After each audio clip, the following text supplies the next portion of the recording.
Hello, everybody, and welcome to the sixth episode of Clout Chasers. My name is Christian. I'm joined by Hrvoje, who is not in Croatia once again. Yeah. Hrvoje, where are you hiding? I'm currently in, so this is in Ottawa. This is Benson's apartment. He's one of our longtime friends from Flesh and Blood days. And there was a regional in Canada, and like on a whim, like 10 minutes before registrations went up, I was like, I'm going to sign up and go. And then I remembered, or rather Benson and Frank reminded me that they live in Ottawa.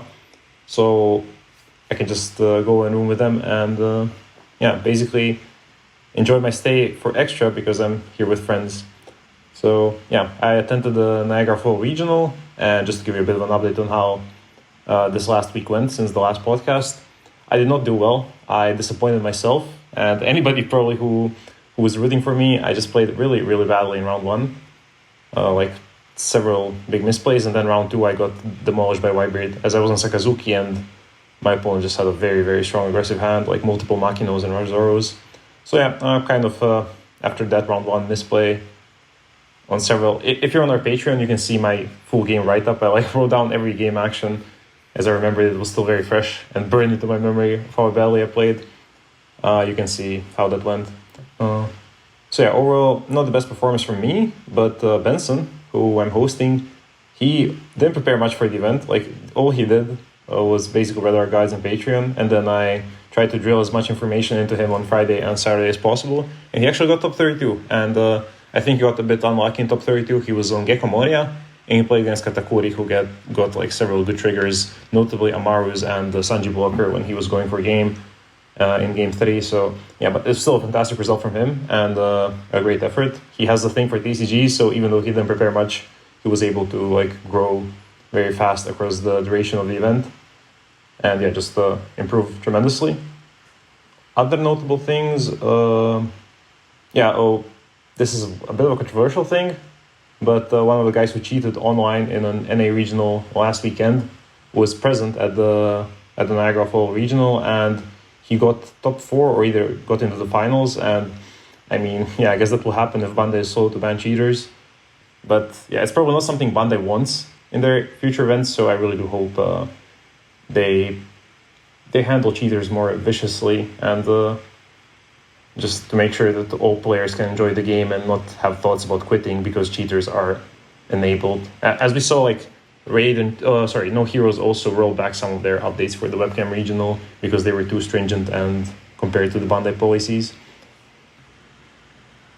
And one last thing that was really nice and really brought up my mood after I honestly didn't perform anywhere near my expectations was the winner of the Kissimmee regional in Florida, Kunal Agrawal. He just messaged me or pinged me in the Discord and told me hey, thanks for the guide, that was really helpful. And I won the regional. I was like, well, congrats, dude. I'm really glad that it could help. And I saw that in his Twitter post, he also shouted out several other players he asked for advice. So it's just if you keep trying, if you put effort into improving yourself and find the right resources, which we hope to provide, you can just improve very well. Which I think Benson's was also a really good showcase of, because I'm near certain that before this Friday, he did not play a single game of One Piece in the last month. So how was it in Croatia on the home soil, Christian? Same old. Still doing the redecorating at home. Played some locals. We enjoyed the Three Brothers release. Played against some Ace, Sabo, and Luffy in one local. And aside from that, the usual. Played some games, watched some series. I've been doing a lot of testing, and the result of that will be my deep dive into Black Yellow Luffy, which should probably be online on our Patreon as soon as this podcast drops. Aside from that, we are prepping for No Heroes Online Regional, which is going to happen this coming Saturday, I think. Yeah, it's on Saturday. And, yep. So that's what we have our eyes on. There's also, one other thing that was actually kind of emotionally important.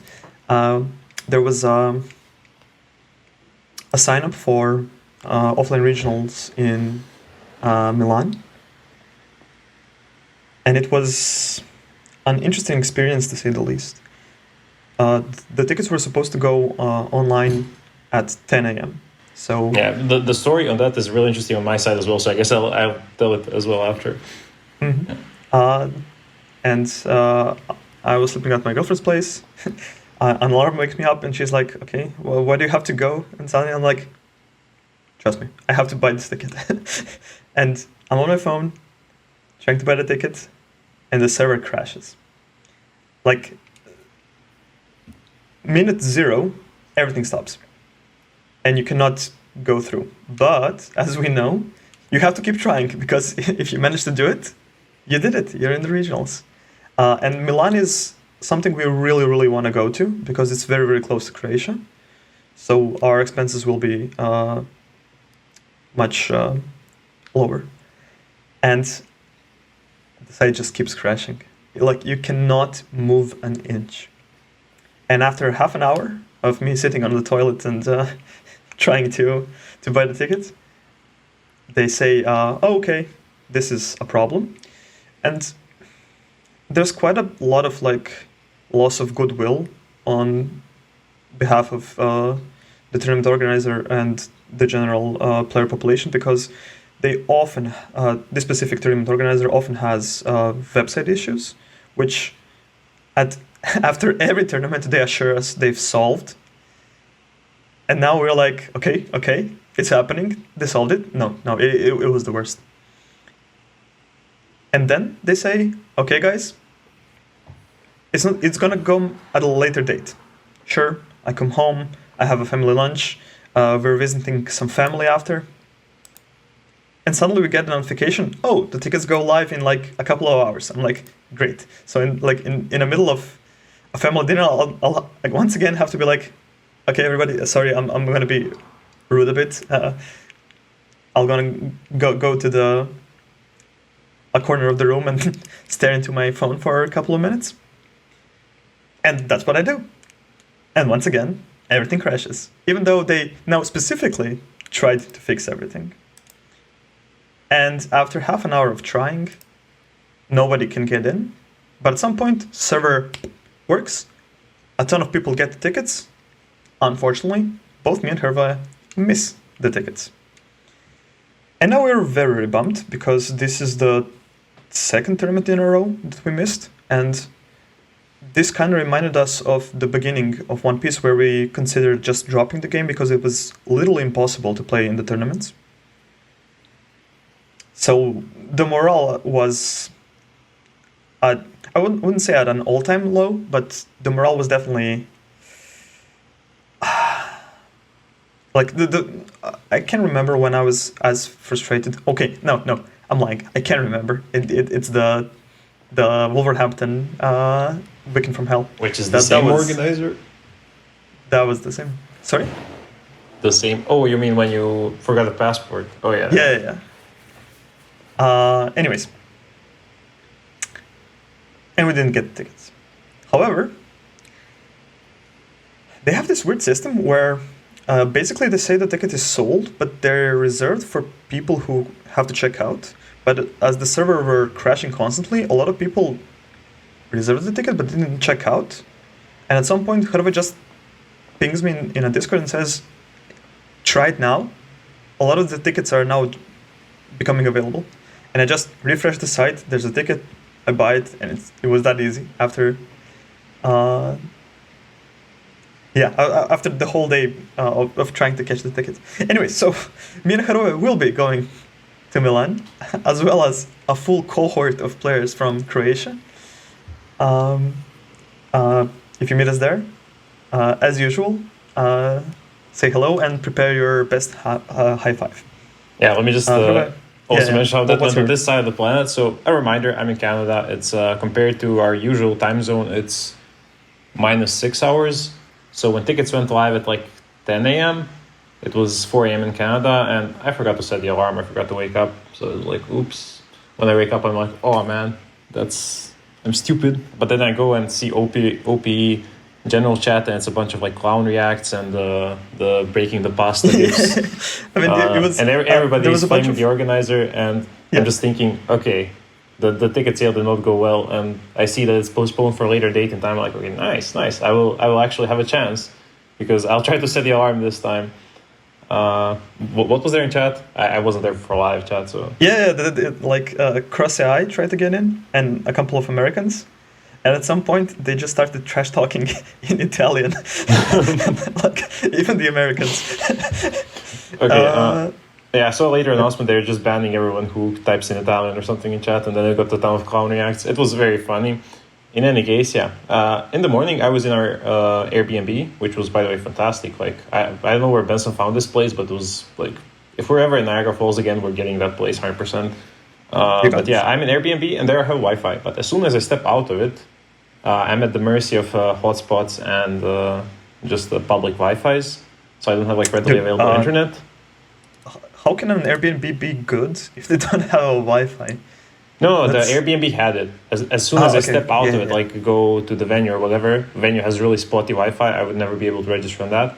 Luckily, and you're not in EU, so no roaming, right? The guys that drew it, yeah, of course. Like the EU roaming system is like the best thing ever. And in Canada, that's not available, so I just permanently have my phone on flight mode.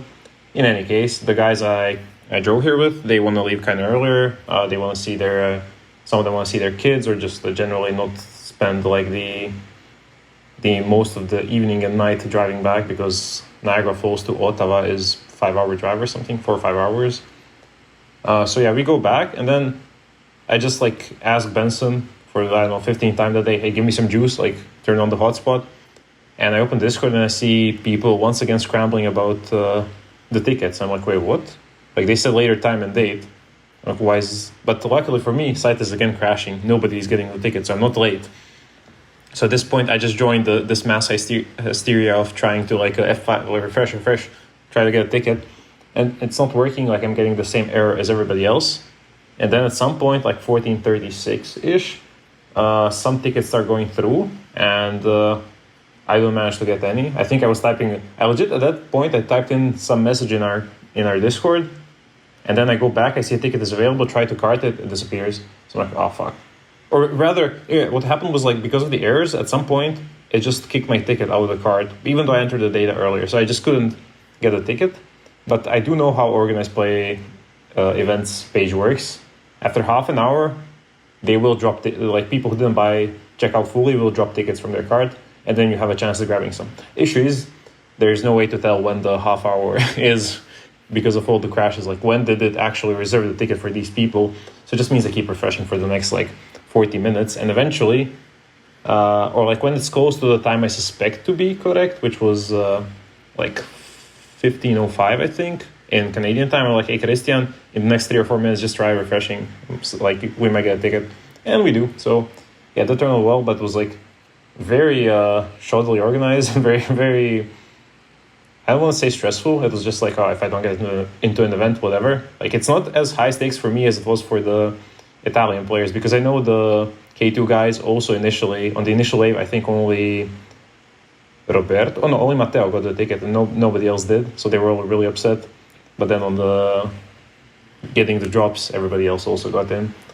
So yeah, it was, I don't know, organizational disaster class. Especially because it's a UK organizer in a foreign country, like for Italy. And they specifically said later date and time, have a nice day in the announcement. It was really not communicated properly. But yeah, it is what it is. We got our tickets, so yeah, if you're in Milan, to be fair, if you're from Europe, you probably already met us at events, but you know, if you just want to talk, always feel free to walk up and high five. Yep. And with that, let us move to the first segment, being questions from the audience.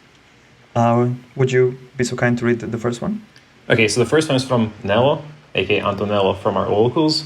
As I'm preparing for my first online regionals and only played locals until now, I would like to hear some tips on how to prepare for a bigger tournament. Which habits to fix, what to keep an eye out for, which small actions are punishable, and so on. So I think this is a bit of a difficult question to answer just because it's a lot of common sense stuff that you should kind of already know, but in regards specifically to online tournaments, you first of all have to make sure your setup is like good. Like you want it to be well illuminated, cover enough of your board, everything that you are using, be it dice or deck or like your life, your hand, they all have to be in frame. You have to watch out also for the angle of your camera. That's something a lot of people don't initially realize, but sometimes when you have the camera really high up and like a very top-down view, if you're careless, you can just show your hand to the opponent because you lean forward with the hand too much, and then you're just giving your opponent free information. Like even if they warn you afterwards, they saw your hand, so it's like you just helped your opponent and you might lose because of it. In terms of preparation, like obviously the usual testing, I think for big events, the biggest thing to keep in mind is just to remain calm, to play game after game, or like play each game separately. Like regardless of the result of the previous one, you have to kind of delete it from your mind and just reset as much as possible. It's not always easy, and at some point it's probably not even worth continuing if you just have a really bad start, as I did this weekend. But yeah, just having the calmness to keep playing, and you prepared, you should believe in your preparation, and in general it should work out. What actions are punishable? Well, I think this is a bit difficult to explain, but you should read the policy documents. That's like the thing some people really skip over, but just read the policy documents and don't do any of the stupid stuff. Don't take your deck out of the camera frame. Don't take your hand out of the frame. When you're communicating with your opponent, try to do it as clearly as possible. Like, it's not RL, so you cannot just like tap the card you're attacking. You have to like verbally announce, okay, my leader attack your Zoro character, because if it's Zoro leader, Zoro character, you have to be clear on what you're attacking so that there is no room for miscommunication, because that can result in penalties if it reveals information that otherwise would not be known or necessary to reveal. Yeah, I mean, there's nothing really special to do for preparation that's different from like offline regionals, besides just making sure that your setup is good and that your communication is as clear as possible. Yeah. Okay, do you have anything to add, Christian? No. There's one little thing I don't think I ever mentioned. We discussed online events at length, I think. One little habit I have is I just usually keep my cards in hand. When I'm playing online, I just drop my hand on the table. Like, I don't want to like mistakenly move it to a side, especially if the hand size is relatively low and I know all the cards. And I can always take a peek, but my go-to like behavior is just drop your hand on the table. You can spread it out so your opponent can see how many cards are there, or put a dice on it. But don't fiddle too much with your hand, because you might mistakenly move it out of the frame or something. So yeah, I guess safe. One small tip. I think I went over most of these things to look out for in online tournaments when Ivan Klaric asked the question, how do you feel about online tournaments, like 1 or 2 podcasts ago. I gave a lot of tips on what to look out for if you want to avoid being cheated. But like the biggest one is probably if you're afraid someone might be stacking their deck, because you're obviously not physically capable of shuffling their deck for them in an online tournament, just give them a very odd cut, like move 8 cards from bottom to top, or do like thirds and then do the same, like middle half on the right and then all of that on the left, and then 8 cards from bottom to top, like just weird cuts like that people don't generally expect.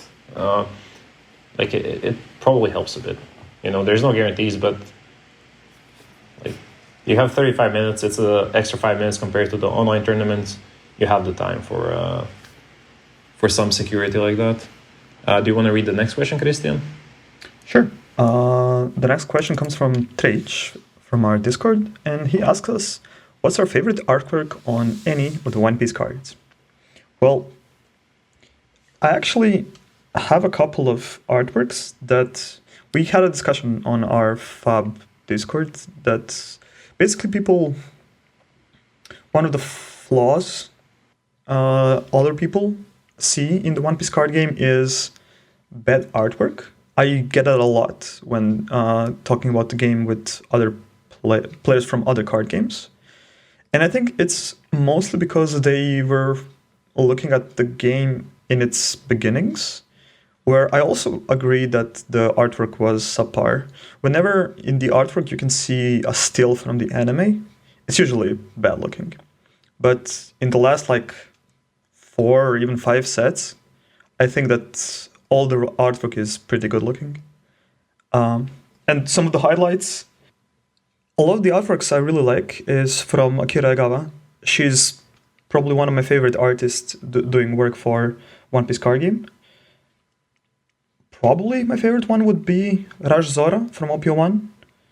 But the 3-cost Law, purple one from OP05 is also like very dynamic, very the colors really pop. There's a lot of contrast there. So those two, probably Raj Zora, simply because it's sentimental. It's one of the first artworks I really liked from the game. Other bangers would be purple Zora Jura, the 3-cost, right? I really like Koala. The water really like shines through. Mr. 5 Gem. I really think that picture is like very dynamic. The colors are very interesting. Don Quixote Flamingo from OP01. I really like the pose. I really like the texture. That's the card that really like sold me on the premium feel of One Piece cards.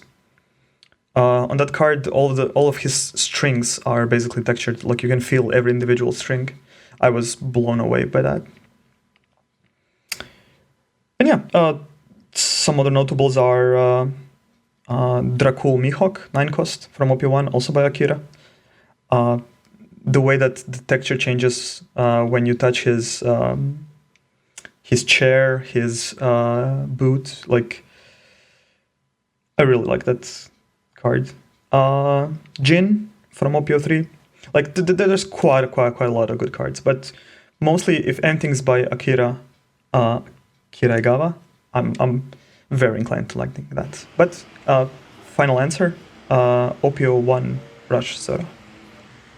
It's a bit unfair, Christian got to answer this question first because we are both Akira Egawa stans. Like her artworks are just consistently amazing, and I know she did a lot of work for Pokemon and I think some Fate game previously. Like many of the really famous Charizards, like the expensive versions of the card, are her artworks. So yeah, OP1 Zora has always been one of my favorites as well. But generally, yeah, besides her arts, another artist I really like is Hayaken Sarena. I'm not sure he or she. So yeah, their artworks include like 7-cost Borsalino from OP05, the Big Mom from OP03, like the 10-cost, right? The Edward Newgate special art from, I think those were in OP04. I might be misremembering, but the one where it's like just his face and he looks like very jaded. And the upcoming Sengoku alt art for the Searcher. There's multiple other great examples where it's just like this very unique, like instantly recognizable style, similar to Akira Egawa's, where you just like, it's their art. It's like very almost trademark. And I just love how like the faces are not the prettiest, like aesthetically prettiest in those arts, but they really like convey like the I think Hody Jones as well, right? Oh yeah, the Hody Jones artwork as well, yeah. Just convey like the power and the presence of these characters, which in universe they're like these monstrous beings in a way. But for my favorite artwork, probably like, I'm not gonna say Zora just because Christian said already, but it has been one of my favorites as well since the beginning. It's probably a toss-up between the OP03 Marco alt art, which has that beautiful shade of blue and amazing textures, and the Championship Kuzan alt art, which is, I don't know, that card just pops IRL. Like, art-wise alone, probably not the best out there, but the textures and the actual look of the card with that border, it's out of this world. So I'm slightly leaning towards Marco because I'm very sentimental towards that card. But yeah, it's one of those two.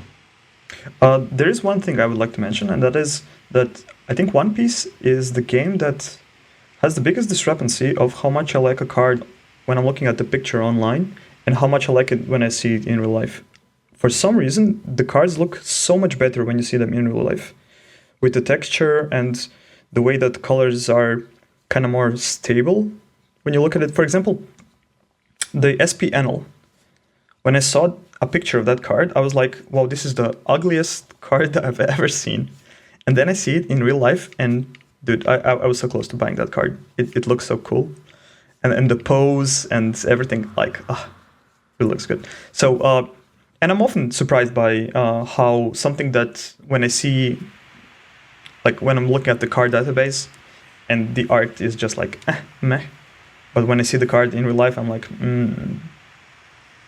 I think that's mostly a byproduct of you not really playing card games which did proper texturing on cards, like Magic and Flesh and Blood, and I assume World of Warcraft they just did like regular foiling. But in Yu-Gi-Oh, like Ultimate Rares and Ghost Rares, they have popped since like 2005 or 6, and those are some of the most beautiful cards ever made. Despite the fact that the artwork is like, compared to like the full size of the card, the artwork is like this small square.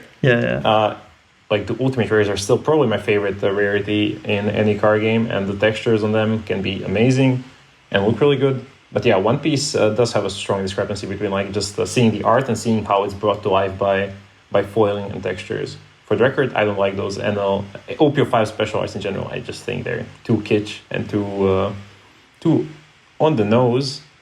But one thing that's really works really well for me at least is like when they make those cutesy cards in like pastel style, like the Mancheri Altar, the Chopper in EB01, or the Otama from like the special first anniversary edition. Like when they have like those pastel type. The ones they use for the cute characters, right? Yeah. Okay. Please tell us what's some of your favorite artworks. We would like artists. Or artists. Also, I would like to hear about non-alt art cards, like the general art. What people find aesthetically pleasing. Yeah, okay. Marco from OPO3, the base art is insane and the alt art is insane. Like they could have swapped those two around and I would still be pretty happy with whichever is alt art. They're both like very nice. Maybe. Anyways, on to the main topic of today, which will be EB01 set review. Part 1. As we said, probably part 1. Yeah, we're not gonna do the whole thing. Simply, we'd love to, but it took us 2 hours to go through the Three Brothers starter. So it's probably going to be at least 2 podcasts worth of stuff to go over. So without further ado, let's hit this party. Kozuki Oden is Land of Wano, Kozuki clan leader, red and green. He says all your Land of Wano type characters card... That's a mouthful. All of your Land of Wano type character cards without a counter have a plus 1000 counter according to the rules. And then if he has a Dawn attached when attacking, if you have a Land of Wano type character with a cost of 5 or more, this leader gains plus 1k until the start of your next turn, meaning that you're basically Whitebeard, right? Okay, so to kick it off, what are some of the good Land of Wano type characters which are either red or green, which don't have counter? The first that come to mind are Okiku, the 3 cost, Ryuma, which is the 4 cost, new Ryuma, right? Kozuki Oden, although now with so much bottom decking, that card is not that good, but as soon as Sakazuki rotates, that card might see resurgence in play. I'll just remind you Zoro exists nowadays, so 1 cost more, and you get way stronger. Zoro? Like the 9 cost from OPO6. Like tap. Ah, true. Yeah. But this one has the effect if it dies, you can get something back. But sure. But now it also has counter, so... Okay, and there's also like Denjiro and the Yamato, like Denjiro from OPO1 that works specifically with Denjiro, right? Oden leader, and Yamato from OPO2. Mm-hmm. The 4 cost which rest, right? Yeah, rest 6 cost or less. Okay, and then the ability looks pretty strong. So basically, you're swinging like a Katakuri, right? You're swinging for 7 with just 1 Dawn, and then you're a 6k? That sounds pretty cool. Usually being a 6k leader, we really like to have either a very big hand or a way to heal, basically, to have more life. And this leader inherently can't do any of those things. I mean, technically, you probably can get a huge hand with Momo Searchers. We previously discussed you can be my samurai. So maybe there is some package of effectively using Dawn. Now, how awkward it is to have a land of 1 untap character with cost 5 or more, and then put a Dawn under a leader? Quite. So basically, you have to do it. You can do it. 6 Dawn is the first time you can do it. After that, often you will have to play the 5 cost, and then put a Dawn under a leader, which kind of locks you out of some high cost units, because then you will be out of your leader ability, and the leader ability is very strong. Like if you're gonna build this deck, you really want to lean into the ability. But all in all, I know that Kuzuki Oden doesn't get played, but the power level definitely seems pretty up there. What are your thoughts? Yeah, I'm probably directly opposite. Like as soon as I read this card, I was like, after the initial like knee-jerk reaction of, oh wow, these like good Wano cards get the counter, I was like, wait, this card sucks. First of all, the color combination, red and green, generally doesn't show a lot of promise. It has never been particularly like strong in One Piece, aside from the red-green oil leader, where it wasn't the color combination itself that was strong, but specifically the overlap of Supernova and Straw Hat characters, combined with the fact that you can just reuse cards and get infinite resources effectively. Why do I not value the ability of turning cards into counters so much? Well, first of all, it's only characters. Like usually the biggest drawback is if you have strong characters that don't have a counter, those are the cards you'll want to be playing down anyways. So them not having a counter is rarely influential to the outcome of the match. But the cards that can like clog your hand and just make random lose are events. And events are the ones that should like gain a random counter to maybe help you along the way, because you mentioned, and previous like Diamond Rough, we mentioned You Can Be My Samurai. If that card is dead in your hand because you have no board, it's not going to be helping you, it's not a counter, it's a potential lose condition in a way. Whereas a character, like, once again, the pool of character here is the problem, but they could potentially be saving your game. Like Kiriguma can KO something and help you gain board control, Oden can set up a kill over like 2 turns. And then the issue just becomes the character quality. Like these characters that don't have a counter, if they gain a counter, are they now good cards? Because would you put a bad card in your deck just because it had a counter? The answer is usually no.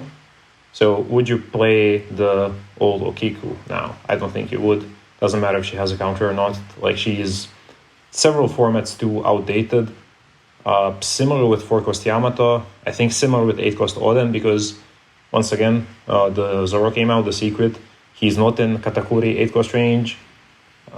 He attacks way more efficiently to close out games. And you can say the same about Denjiro is. I think we'll see a card later in this very set that's like way better than Denjiro. Well, not in this leader, because that card is character or leader locked in a way. But yeah, point is all these cards, Land of Wano, are from OP1, OP2, besides Ryuma, which is like somewhat up to date with like the current power level. But all these cards are too old to really make an impact.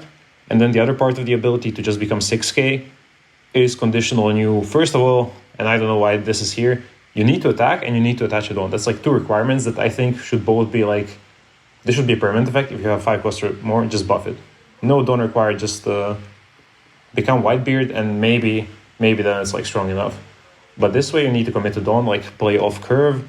You need to control this character, which you probably won't have on the board anymore next turn, so you're stuck in this loop of hopefully trying to make your leader Whitebeard, and you have way less cards than Whitebeard does. So yeah, I just think there's a lot of problems, and until there's a strong wave of Land of Wano green or red support, which coincidentally doesn't already have counters, then we can start to like thinking about this leader as a strong one. So if I had to rate it out of 10, I would probably give it like a 3. I'm not really valuing the counter really that much, because it's not like you gained some value, it just brings you like stability to your deck. Because a lot of times you just lose games because you got a non-counter card from life, and now that doesn't happen ever. And in general, it does up your deck power level, because if you want to include the cards without counter, now you don't have to pay that premium. And that premium is, what if you draw multiples of them? What if there's other things you have to manage, maybe spend on into clearing something on the board? So I would disagree with you there. I think 6-cost leaders will always be quite strong. I mean, not 6 cost, 6k, right? 6k power. Simply because a lot of the very strong aggro decks are based on spamming 5k bodies, right? Both Moria, just a ton of 5k bodies. Red purple law is like, he will only have 1 or 2 cards which are greater than 5k. Buddha Flamingo as well if he picks up an OPO7, because the whole Warlord support package. He has some additional ones, especially the new ones.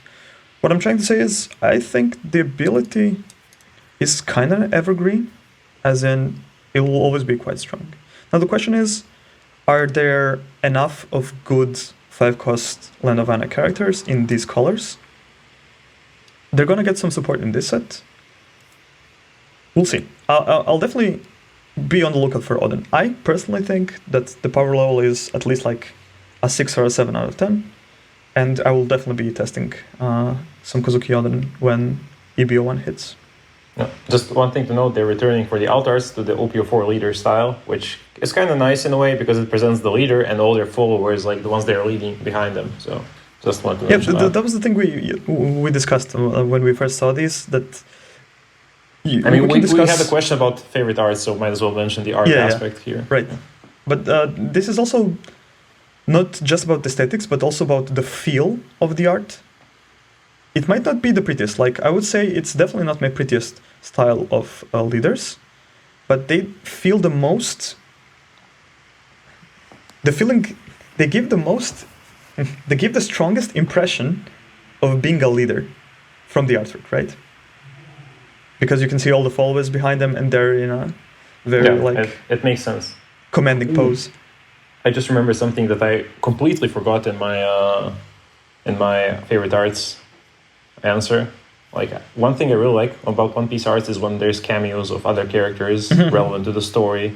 And that's the thing I always mention, and then I just forgot today. So yeah, like when there are characters from, like, related to these appear in artworks of other cards. For example, Sabo, the Sealed Battle, that might actually be my favorite art, because it has like little Luffy and Ace, like in chibi versions, just showing up in the fire as a flashback. And then the Machina from Special Collection, she has like Shanks and Luffy eating.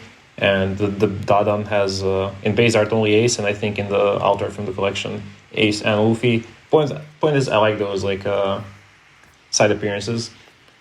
And now we go back to He's pretty diligent about showing them to us. And it's always kind of fun that we're talking about a card, and he's like, "Oh, did you notice Zoro in the background or something?" Pretty fun. Yeah, I can do that a lot. Kozuki Oden, a little bit of disagreement on the two of us. One of the rare ones, to be fair. We usually have very similar takes. Yeah. It's up to the future to see how it checks out. Next card is actually it's Izo. Oh, okay. We do these alternate. We alternate. My turn. Oh. So Izo is a 5/7k Land of Wano / YB Pirates type. Has no counter. It's a red card, of course. We're going through the red cards. With an on-play of give up to 1 rested Dawn card to your leader or one of your characters, and then when your opponent attacks, once per turn, you can trash a card from your hand.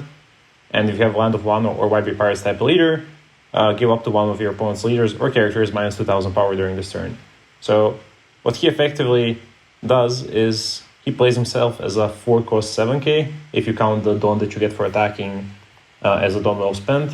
Obviously, that's not the optimal usage of that Dawn attachment. Usually, we'll want to enable some on-play effect or activate main effect. Sorry, some activate main or one attacking effect. A good example is now we know that there's the Marco leader coming out in OPO8 who can make a pretty good use out of this ability with the Dawn attached. Just do the draw, return, minus 2,000 something. And that's probably where Izo will be the first deck where it really sees play. Other example or possibility would be Zoro leader, where you just get the 6k swing on curve and buff all your like pre-existing units. The stat line itself is, we always mention this, it has the vanilla stat line, 5 cost 7k. So 7k is like on the upper end of where you stop considering vanillas, really, unless it's like a very specific Whitebeard meta, because all above 7k swings are kind of pointless to defend, and then you're just entering a race of which swings matter to counter, which don't. The first effect is like neat. It will be valued in some leaders way more than others. It needs to enable some other card to be really good. But then the second effect is quite interesting because it gives this card a good defensive purpose. Effectively turns any card in your hand, as long as you're the right leader type, into a 2k counter, which it's strong. It's particularly strong with the way it works against the characters which can restand, attack again, or leaders, of course. There's not many cases of those in the current metas, and the ones that do that are way too like higher statted for this to really make an impact. Like it's going to reduce the 9 Zoro from like maybe 13 to 11k if they're all inning. It might change things, probably won't. But in any case, this is one of those cards that I think is just a solid piece of support. I really wish it had an alt art because Izo needs an alt art here or there. He's just the most hardworking Whitebeard Pirates card besides Marco since OPO2. But yeah, overall I kind of like this card. I wouldn't like consider it a mandatory inclusion in any of these types of decks. But yeah, it's like a solid average option of like 5 out of 10. I would say maybe 6 out of 10. What do you think? So first of all, I would say that in this day and age of very, very efficient removal, this card is kind of mid. As in, being a 5 cost 7k, which basically just bumps one of your characters by 1k. Sure, it turns some abilities on, which is relevant, but it's not impactful enough. I mean, we're living in a day and age where 4 cost Kuzan, which has an insane on-play and an insane when attacking, is getting cut from some lists simply because it's not impactful enough, right? And the non-counter, of course. So basically, he's not giving you any kind of tangible value. Turning any card into a 2k, in some hands, it will like save you a swing you wouldn't have taken otherwise. But it's not producing any value. The only way it's producing value if you didn't have a 2k, and your opponent is basically like forcing you to have 2ks. Which, in the case if you have Izo, they're probably not gonna do. There's a decent strategy, a tactical one, where at some point you decide that you have to force your opponent to not have 2ks, and you start swinging 6s or 7s if they're Whitebeard. And you're basically hoping that they don't have 2ks, so they kind of have to take the hit. But in Izo's case, they won't even try that because they know that you have a 2k in Izo, right? So what I'm trying to say is 2ks are strongest when they're hidden in your hand. And when your opponent knows that you have a 2k, it's far weaker. I don't think you didn't mention it's actually great in Oden because it gives you, it's a 5 cost, gives you that one turns Dawn. on the ability, yeah. Yep, and it actually has a counter in that deck. But my main takeaway is, even though it's like an overall pretty cool card and pretty relatively strong one, in this day and age, as I said, where removal is so good, the card really has to do a lot of work immediately, and this one just doesn't. It will be, yeah, something like a 5 out of 10 for me. A lot of potential, but the meta really has to change. Okay, but we are in agreement. Like a 5 out of 10 feels like the solid foundation for a card. I often say high potential. I think that's one of my catchphrases. I wouldn't say that Izu is a high potential card. It's a card which... It's a potential card, sorry. It's like very whelming. Not Yes, underwhelming, yes. not overwhelming. It's just whelming. It's a card you can play. Ooh, Okay. The next card. Now, the next card, however, is a certified banger. It's something that we don't see a lot in One Piece, and that's like a card being two characters at once. And here we have Kiden and Killer, which is a 4-cost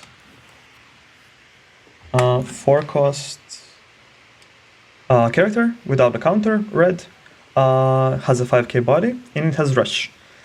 However, when attacking, if your opponent has 2 or less life cards, this card gets plus 2k, so it's a 7k. And we previously discussed that being a 7k rusher is just where you want to be. Like that's the good stuff.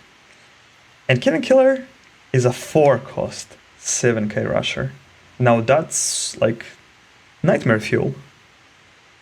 The requirement is your opponent has to have 2 or less life cards, so you have to be a very aggressive deck. This is also quite easier to achieve if the meta has a lot of 4 life leaders. Yeah. Yep. And in general, I think, and I know that a lot of players will agree, this card is pretty insane. The weakness is that it's only plus 2k on your turn, so it'll be a high priority target to remove even with combat for your opponent. But the pressure it does is really immense. I'm emphasizing that because having 7k rushers is great because they're also body your opponent doesn't want to attack. And then you're basically making pressure and also forcing them to race you, because spending Dawn to remove a card which already attacked is not as efficient. However, Killer, after attacking, they can still try to slow the game down and get value by swinging low into Killer. Although, if they're on 2 or less life cards and you just swung 7, probably face, how much can they really slow the game down is up to debate. Also, always, it's a very, very known fact, this card has the best time in red purple law, where they can play it with their leader ability, basically bypassing the 4 Making cost. it effectively 3-cost 7k.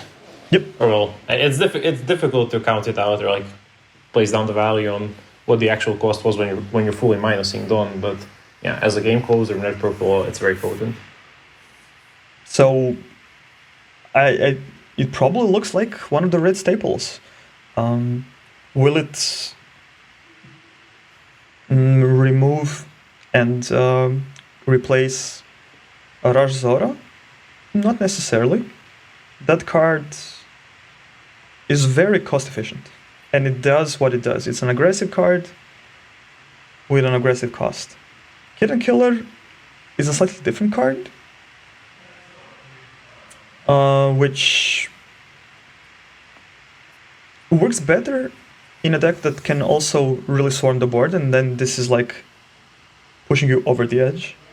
While Zoro is slightly better to build a board because it's less Dawn intensive card, right? Yeah. All in all, Kid and Killer is probably like a 9 out of 10. I wouldn't say it's insane, but it's very close to being insane. What are your thoughts? I'm thinking this is one of those cards that might end up on the ban list someday. I think it pushes a lot of the limits that should not be pushed. So generally, we just got the yellow ace in starter deck 13. He's 5-cost 7k rush, which is like an insane stat line to have. I'm sure Red would love to have one of those as well. Because yeah, it's like insane on defense. It's a 7k body that sticks, and we know that works well because we have ECG from OPS 6 as well. But when is the rush mechanic strongest? Well, when you already have a board and you're swinging and you're just adding another body to pressure the opponent, because then it kind of removes the downside of, hey, this guy is only 5k on defense because, you know, he's still on the board, he with other stuff, and your opponent needs to deal with all the other stuff as well.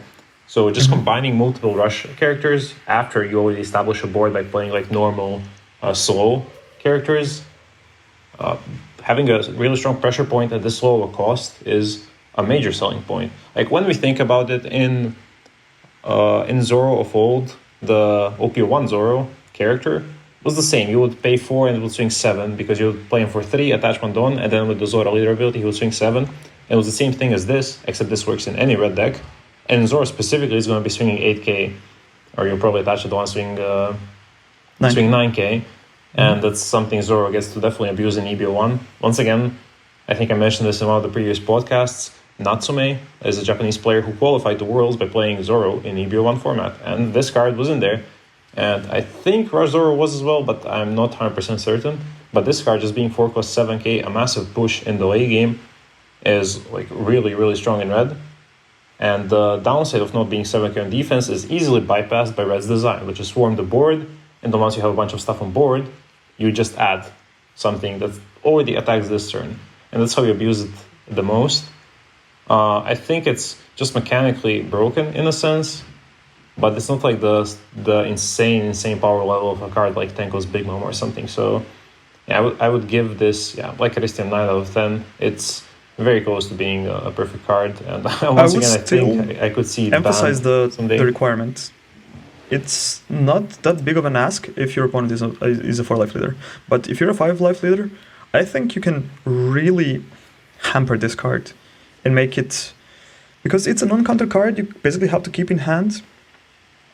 And if you're playing a 5-life leader into a red, you're usually trying to play slightly slower, slightly defensive, right? And especially now when they have this card, you're even more incentivized to stay at higher life threshold, right? Yeah. And having non-counter cards stuck in hand is a horrible thing to do. Sure, once you get them down to 2 life, you can play 2 of them for a lot of pressure. But that's the thing that's keeping this card down from being a 10. For example, Moria would be definitely a 10 out of 10 card. That card works in so many situations and is always great. For the record, you can bring this out with Moria and Garb or Sabo. True. In a black-red deck, I think there's just get the 7k rush from Moria. Sabo or something. Anyways, pretty strong card, but there are some downsides for sure. But what it does in the color it's extremely potent. Yeah. Okay. Next card is Koza, Alabasta character. When attacking, 1k counter, 2 cost 3k. When attacking, you may give one your active leader minus 5,000 power during this turn, and give one of your opponent's characters minus 3,000 power during this turn. And this is obviously VV support, talking OP4 leader VV. And honestly, yeah, we've seen several of these card archetypes where it just works with the leaders who cannot attack, and usually those leaders need cards which are strongly impactful on their own. I don't think Koza is one such card. What are the downsides? Well, first of all, minus 3,000 power is nothing insane when you are effectively spending your a full card from hand to take it away. You already have options which exist, Gordon and now Raise Max, which do that same effect, but you also have the marginally weaker options, which are minus 2k, but are also come in much better packages.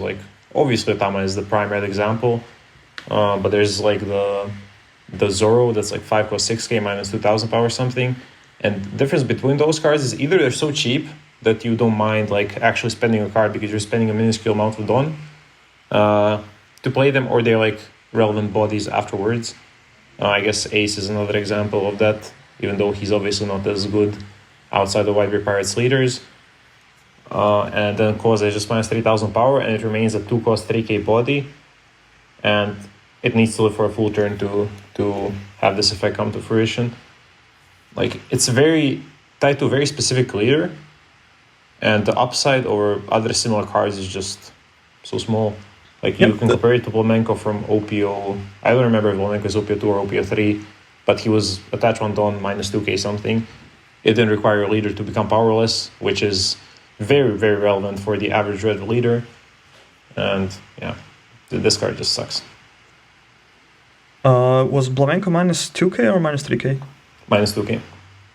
Okay, so I misremembered. I think it was minus 3k. So I was thinking like, this card is so marginally better than Blamenko, but if it's an additional minus 1k,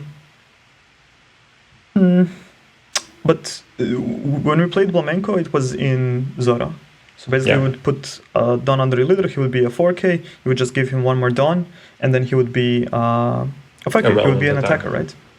With Koza, spending 2 Dawn is always quite expensive. And the joke here is that he can actually swing into bigger bodies by the virtue of having the ability, right? And that might be his saving grace. Like, I'm very hard to disregard cards which are pushed and pushed in a general sense. Like, I don't think a lot of people will say that this card is strong, but compared to other cards, like if it was just a 2-cost 3k on attack, give minus 3k power, that would be a pretty strong card.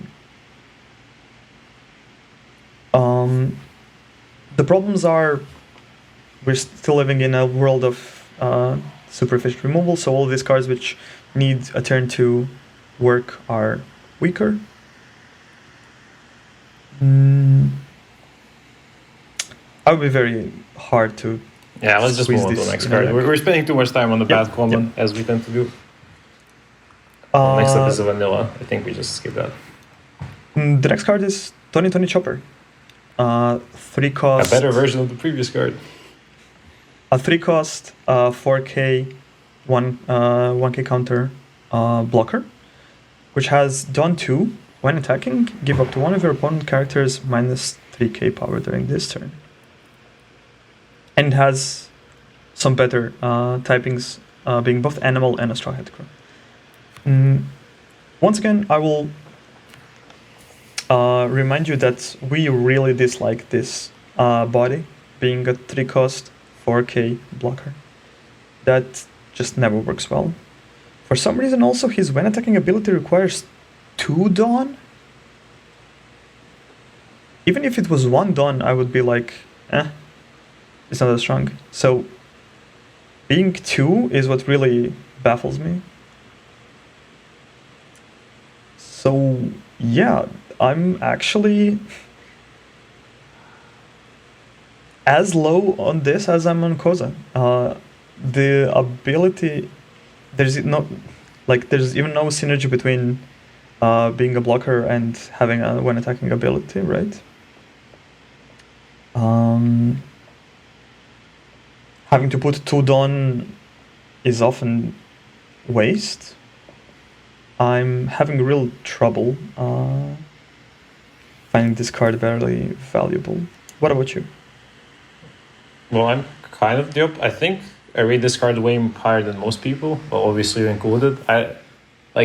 Once again, 3 cost 4k bodies suck. It's the reality of the situation. You don't want to use them as blockers because they are so close to being relevant attackers, and then usually they're not because you don't want to attach it on. But here you have a solid incentive to do it.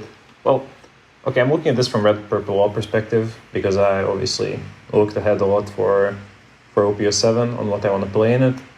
And the minus 3k part is very, very appealing when it comes on a solid body, which is like a defensive option which you like to have. And then for the price of 2 Dawn attached, you get to minus something and just keep pressuring. Because when you think about it, with 2 Dawn attached, he becomes a 6k, and that's like the part where you start kicking out 2ks from opponent's hand, which is something the aggro decks, red decks, want to do anyways. And then, once again, slightly tainted by my views of red purple law, you want to swing Chopper with 2 Dawn attached, reduce something, and then you can play Gordon or just attach Dawn to leader, and now you have 3 Dawn that you can minus for red purple law's ability and go to town. Like, I don't think the downside of it being a 3 cost 4k is as big here because he does have an incentive to be used as an aggressive piece and to be used as an attacking piece compared to the likes of OPO1 do Flamingo or whatever that green one is called. Like he's a blocker, but that's not his like main purpose. He has an offensive effect which you will try to utilize, but in a pinch he's still a blocker who's outside of the current relevant power removal range for other red decks. So I think there's still a decent amount of potential in him. I would not like rate him super highly or put him in the 4th tier, but there's definitely something there. And I think it's, for choice of a manga rare, this might be one of the more playable ones that we have seen to date. Obviously, Subway is number 1. Value Nace is number 2. Value-wise, yes. Valuing these minus 3k powers, both from Koza and from Chopper, as playing out Gordon, which is the right thing to think about it, is the right way to go. Usually, you often want to pair that up with something, and sure, in Red Purple Law, you can just pair it with a leader ability, and you can use the Dawn which you used on Chopper, right? You can swing 7 with Chopper, and then use the 3 Dawn you spent. OP7 Dragon also kind of likes this card, I think, but that's not something people play a lot, so it didn't really catch on, I think. I mean, I'm not as hyped on Chopper. I actually think that if Vivi is ever a leader, Koza has more legs than Chopper, even though they both have 2 legs. They have 4 legs. Well, actually, true. He has 4 legs. He's a reindeer, yeah. So. He's a reindeer. Yep, true. So you're just directly false. Like Chopper has more legs.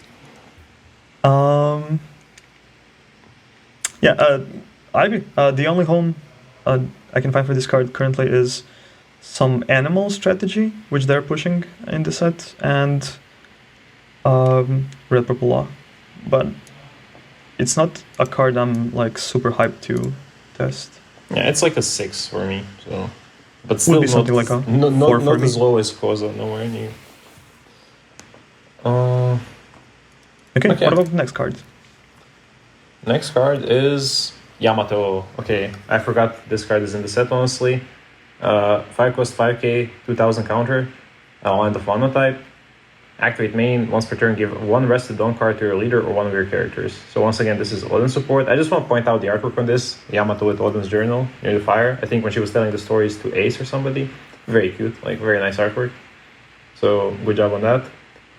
It's just a 2k counter that always default gives it some level of playability.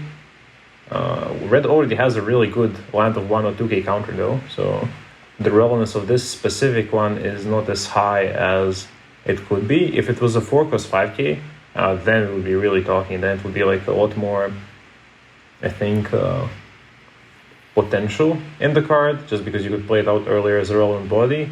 Now it's just like a fake 4 cost 5k because you do get the 1 Dawn back attached to the Oden leader. Oh, actually, yeah, that's the whole design point, that it's a 5 cost for the leader ability. That's a joke.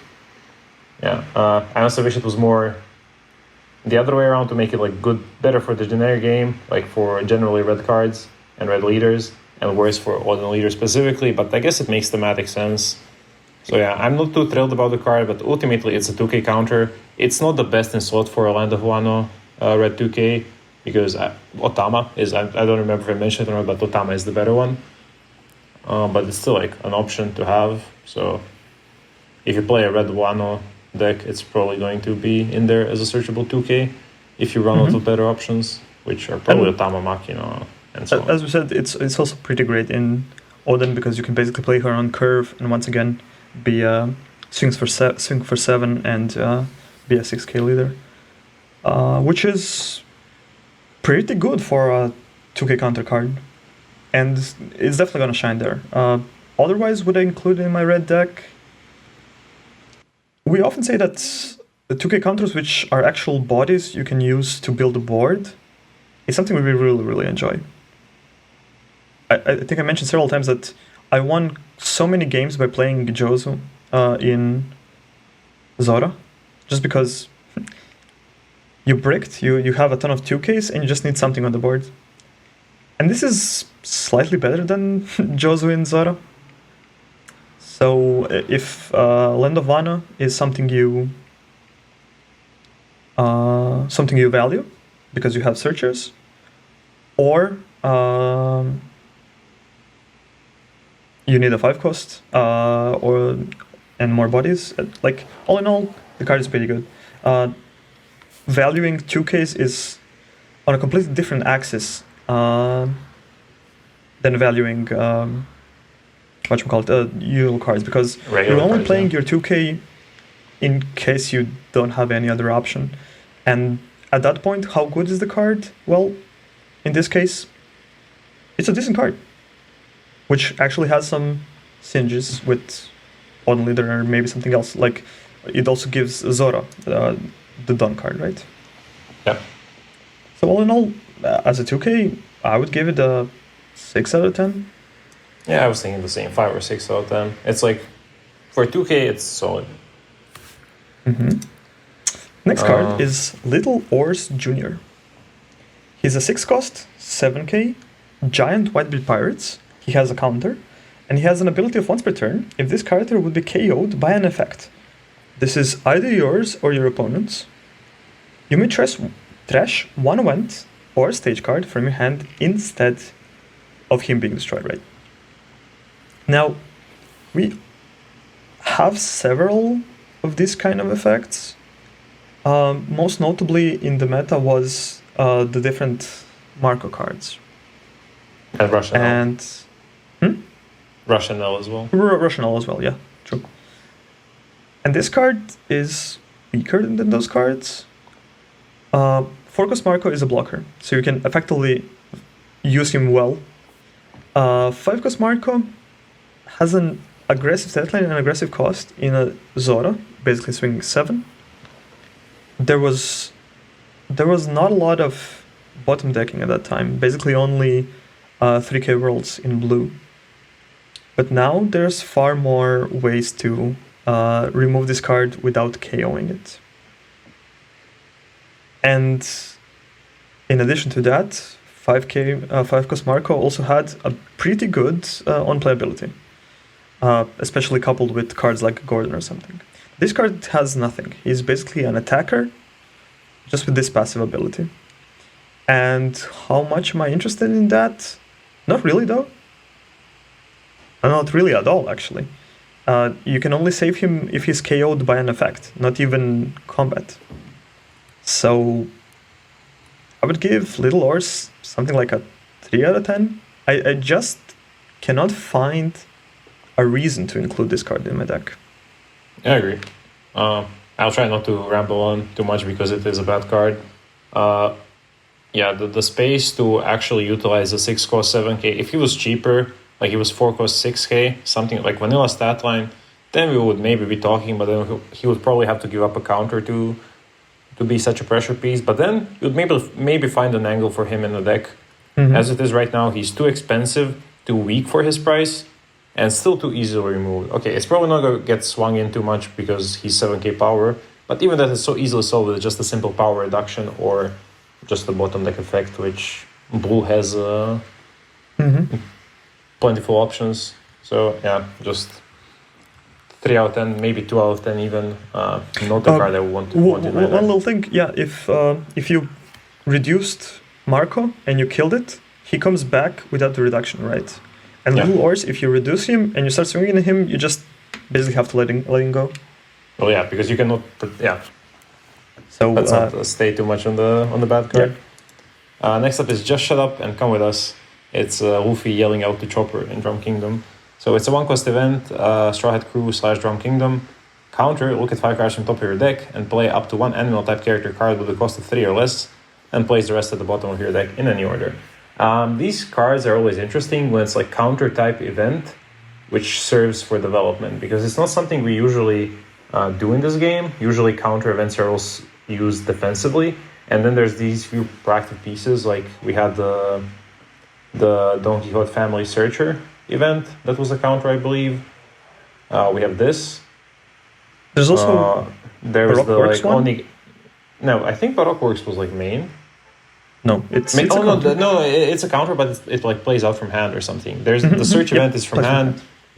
And there was also the Onigiri, and I believe the yellow event had something like that, like the 3 cost from OP5 or whatever. In any case, it's an interesting class of cards because they are reliant on your opponent attacking. They don't actually help you defensively. It's like a reactive development. It's a very underexplored angle, I think, in gameplay of One Piece that might be a lot better than people expect down the line. For this card in particular, though, it's unpredictable. Like it works as an any other searcher, but then it doesn't give you the choice of deciding whether you want to find this card or not.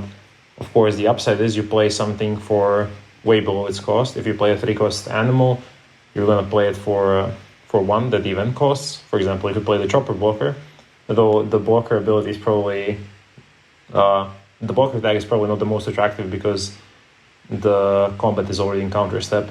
In any case, it's a very interesting development piece. Something I think has decent potential as we move further in the game, but it's also like possibly one of the most telegraphed ways to try and play One Piece. But on the other hand, it's even very if it's interesting. telegraphed, does it matter? Probably not, and that's what I want to say. Like, just due to the lack of testing of first of all, lack of existence of cards like this in general, and my lack of testing of such cards, I'm reluctant to just call it out as strictly good or strictly bad. I think there's definitely like design space there, and it might be utilized very nicely. And something like this might become a staple of the future, just because it also is unpredictable for your opponent, like as opposed to just you playing something on your turn. But for now, yeah, it's an odd card. I kind of like it. I hope it gets good. Because playing a 3-cost unit for 1 Dawn is by default value. So I have high hopes in this card, but honestly, I don't consider myself competent enough to rate it in this very moment. So let's say like 6 or 7 out of 10 range. It has promise. Mm-hmm. I'm just looking at all the interesting 3-cost animals. And we have a blocker chopper. We have the 2 choppers, the new one and the one from OP01. We have Holy, Yellow Holy.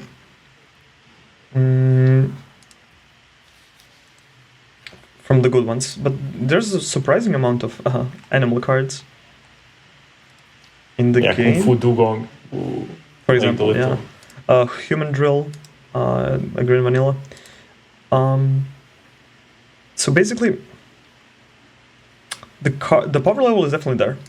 Like, no question about it. The question is the support there?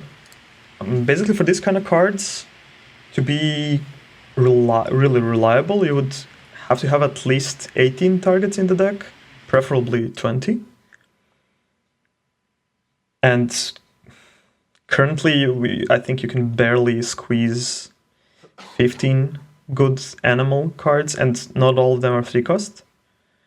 But if ever we get a decent amount of low-cost good animal type character cards, I think that the card is just very, very good. Like, very, very good. Because you can really explode your board. For example, look at it this way. You're going second. You have 2 of these in hand. Your opponent swings into you, you play 2 of these, and you develop 2 bodies. Coming into your first attacking turn. Isn't that just insane? Yep. I mean, also in general, yeah, you're going second. It has the element of unreliability. You need to play an animal deck, and we'll see if we get enough future support to make this relevant. Yep. So basically, the deck restriction is high, but the card level, I would say, is even like an 7 or an 8. As long as you can get, right. Yeah. As long as you can get a deck with enough of these type of characters, the efficiency is just basically insane. Okay. Next card is There's No Way You Could Defeat Me. It's a 3-cost counter. Gum Jet Pistol, basically. It KOs one of your opponent characters with 6k base power or less. So, and it has a trigger of KOing a 5k or less. It's a Water 7 Straw Hat Crew. in its typing. And it's a weird card. Basically, the cool part about Pistol was that you basically proactively do it, right? They develop something, but they cannot use it immediately, and you do the pistol. You can also combine pistol with cost reduction, which is relatively hard to do with the events. If you remember, we actually played a very defensive version of Ace in Buddy Battle, where we played both the reductions and then also KO effects with Red Hawk. Yeah, Crossfire plus Red Hawk. Yeah, Crossfire and Red Hawk, where you can both defend a 4K and then KO 7K body, right? Which was actually very, very efficient. Especially in a body battle where you had 2 turns to use it, right? But the problem in general for all these high-cost event counters is that these are super telegraphed. Like, sure, the one cost is also telegraphed if you know you're playing against it. But here, your opponent has to be really cooperative to let you resolve this, because they can super easily play around it by just buffing their characters with. No, it's base power. It's base power. Oh, base power. Yeah, it's not as easily bypassed. Okay, then it is slightly better, and like that little difference is a game changer. Really, it's a big difference. If it wasn't base power, the card will be. Oof. Okay, and now the joke is that you can actually blow them out if they spend dawn attacking, right? Yeah. And the biggest, if you wanted to use it right now, the main target would be the Borsellino blocker, just because it takes it out on the turn of the player, so it doesn't have immunity. But obviously, it could be. It's effectively a cheaper pistol. It's actually starting to look a bit better, because it's really actually hard to play around it, because if I leave 3 dawn up, what, are you just not gonna attack with anything? Because I don't have to attack KO the thing you're attacking with. I can KO anything, right? Yep. It's a very potentially annoying card, and maybe you can just randomly do it as a mind game. Just leave 3 dawn up if you have no play. Let's see you attack. But then you have to hope your opponent knows this card exists. At least unless it gets popular. I think just to all in provide all, if you think about it, the only thing in that case you're losing compared to pistol is you cannot do it proactively. So basically you cannot clear a blocker. And your opponent sure can not attack, but if they didn't attack with 1 or 2 bodies, and they did, I think you got value out of your 3 dawn which you left up.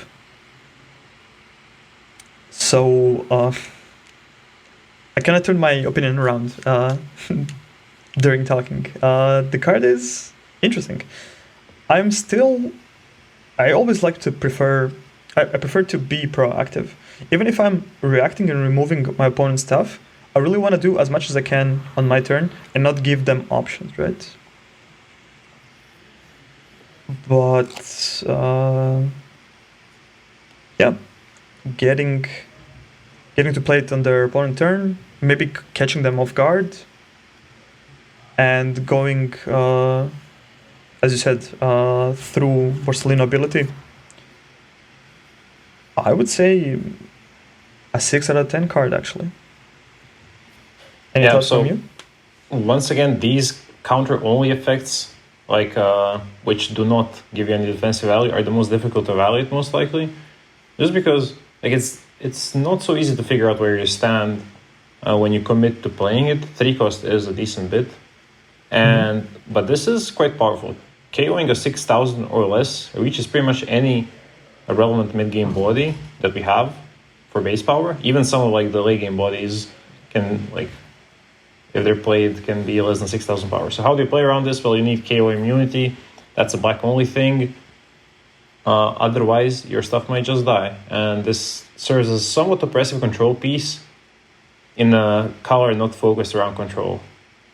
That might be a downside, but if we get really If we get the red leaders, and support, which are built around trying to control the game through removal, and then just eventually winning through big bodies, this card might like really shine. Until then, you're kind of weighing the cost of this against Red Hawk, which is like KO's a 4,000 power or less, which is much less relevant as a removal, but you get 4,000 counter on the defense. That does make Red Hawk a strictly late game piece when the 4,000 extra counter can be utilized, whereas this can be an early game piece that just denies board development. Like Red Hawk usually tries to clear a blocker with its KO effect and defend you, and then you just swing back trying to go for game. And this denies development, and it like puts it in a completely different card category compared to Red Hawk. Like Red Hawk is for aggressive decks, and on the other side this is for more control-oriented decks, which currently do not exist in Red. But if they did, I think they would like this card a decent bit. Like just do the usual control thing of playing out cheap searchers early, getting some board presence, trying to starve the opponent out of resources, and then drop bombs late game and win through those. So yeah, I think it's also like somewhere in terms of power level, in the upper half of the scale, like possibly 7 out of 10 even. It's a cheaper jet pistol.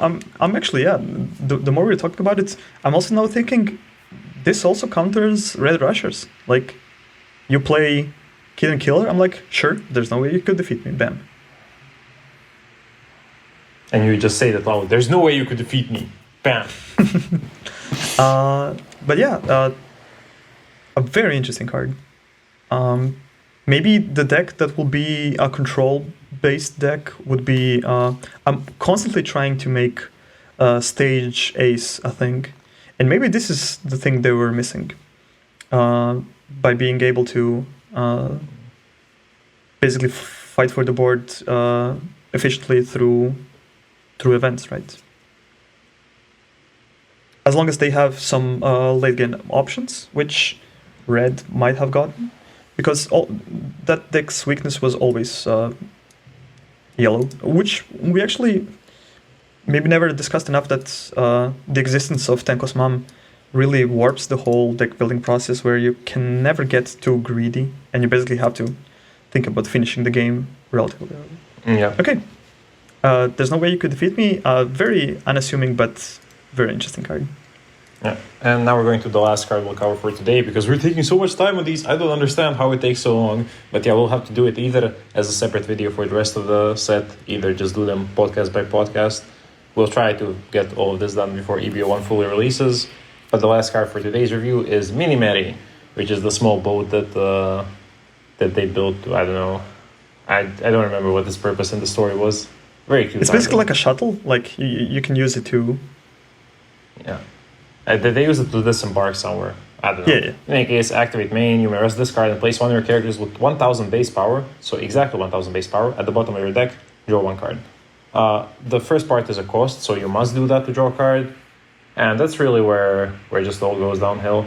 If it said 1000 or less, it would be much more approachable, as then you would have a use for these... 0k, right?